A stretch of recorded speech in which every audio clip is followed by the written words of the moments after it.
আসসালামু আলাইকুম, সবাইকে স্বাগত জানাই আজকের ভিডিওতে। আজকে দেখাবো কিভাবে মোম ছাড়া মোমবাতিকে ডিজাইন করা যায় এবং সম্পূর্ণ হ্যান্ডমেড। দেখুন, আজকে আমি নিয়েছি একটি সাদা কাপড় এবং ফেভিকল গ্লু। ফেভিকলের কিন্তু আপনারা SH এবং MR দুইটা আছে, তো আপনারা সেরকম SHটা কিন্তু নিয়ে নিতে হবে। তো ওই গ্লুটা দিয়ে কিন্তু এই ডিজাইনটা করতে হবে। তো প্রথমে আমি এই যে একটি বড় গ্লু থেকে একটা ছোট গ্লুয়ের কন্টেনারে নিয়ে নিলাম শুধু ডিজাইনটা করার জন্য, যেটা আপনার জান্টিংয়ের মতো ডিজাইন হবে। তো এরকম ব্রাশ দিয়েও করা যাবে, কিন্তু আসলে এই কাজটা করতে হবে জাস্ট আপনি কতটুকু ডিজাইন চাচ্ছেন। কোনো ইয়ক তৈরি করবেন, হাতের বর্ডার তৈরি করবেন, একটা অন্যরকম হ্যান্ডমেড একটা লুক নিয়ে আসবেন, তখন এই গ্লু বাটিক হচ্ছে সহজ একটি পদ্ধতি। কিছুই না, জাস্ট কাপড়টাকে একদম আমরা আগে ওয়াশ করে নিব খুব ভালোভাবে, যেটা আমরা বাটিক করি বা টাই ডাই করি সেভাবে এটা তৈরি করে নিব, মার ছাড়িয়ে নিব এবং নিয়ে কাপড়টা নিয়েছি কুশন কাভার। তো এটার মধ্যে আমি একটি কালার দিয়ে আজকে দেখাবো ভ্যাট রঙে। এটাকে প্রুশিয়ান রঙে করা যাবে এবং মাল্টি কালার দিয়েও আপনারা এটা করতে পারেন। যে দেখে আরেকটা মাল্টি কালার দিয়ে আরেকদিন একটি ভিডিও দেখিয়ে দিব। জাস্ট একদম মনের ইচ্ছা মতো একটি ডিজাইন করে নেবেন, যেরকম ডিজাইন মনে চায়। তো আমার মনে হয়েছে আমি এটা ডিজাইন করি। আপনার ফুল, পাতা, পাখি এগুলো এঁকে নিতে পারেন। তো আমি একদম সোজা একটা ডিজাইন করে নিলাম এবং দেখতে থাকুন কী পদ্ধতিতে কিভাবে এটা করছি। আমি একটু হালকা প্লাস্টিকের একটা কাগজের উপরে কিন্তু এই কাপড়টা বিছিয়ে নিয়েছি, কারণ নিচে যেন না লেগে যায়। এবং এভাবে করে ডিজাইনটা করে আপনারা অন্তত 1 দিন 2 দিন রেখে দিবেন। তো আমি তো 2 দিন পরেই রং করব, রেখে দিব। এই গ্লুটা খুব ভালোভাবে কিন্তু শুকাতে হবে।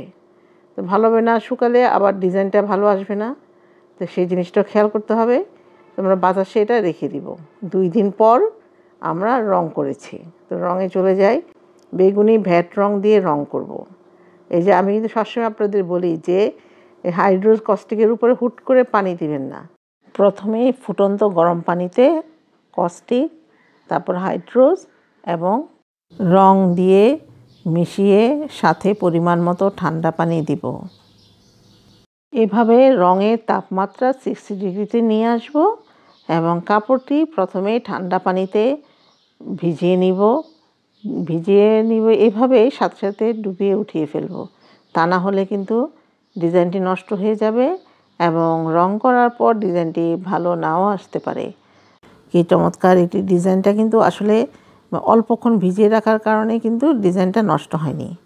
তো কিভাবে রঙে দিচ্ছি দেখুন, কি হালকাভাবে ছড়িয়ে আমরা এই রঙে কিন্তু কাপড়টি দিব, কারণ বেশি কুচকে দিলে আমার গ্লুগুলি কিন্তু একটার সাথে একটা লেগে যাবে, ডিজাইনটা ভালো আসবে না। খুবই গুরুত্বপূর্ণ একটি বিষয়, মনোযোগের সাথে শুনুন এবং এভাবে কাজটি করে দেখুন, ইনশাল্লাহ ভালো একটি ডিজাইন চলে আসবে। এখানে দেখে মনে হচ্ছে যে নীল রং দিয়েছি, আসলে এটা বাতাসের সাথে অক্সিডেশন হয়ে ঠান্ডা হওয়ার পরে বেগুনি রং চলে আসবে। তো এইভাবে করে আমরা 10 মিনিট রেখে দিব রঙে, কিন্তু একটু ঘন ঘন নাড়াচাড়া করব, তা না হলে কিন্তু ডিজাইন ভালো আসবে না। তারপরে আমরা একটু স্ট্যান্ডিং টাইমে রেখে কাপড়টা ধুয়ে নিব। প্রথমে তো রঙটা উঠিয়ে নিয়েছি, এখন গ্লুটা কীভাবে উঠাবো দেখুন। যখন রঙে আমরা বাইরে রেখে দিব, নরম হয়ে যাবে, রং থেকে উঠিয়ে কাপড়টি তখন একটু ওয়াশ করলেই কিন্তু চিকন যে ডিজাইনগুলো উঠে যাবে অটোমেটিক। এবং যে ভারী জায়গাগুলো একটু ঘষে আমরা এই গ্লুটা উঠিয়ে নিব। আর গরম পানিতে দেওয়ার দরকার নেই, ঠান্ডা পানিতেই। তো এই যে দেখুন কি চমৎকার ডিজাইন এসেছে। আশা রাখছি আপনাদের ভালো লাগবে এবং যদি আপনাদের প্রশ্ন থাকে অবশ্যই আমাকে কমেন্টে জানাবেন।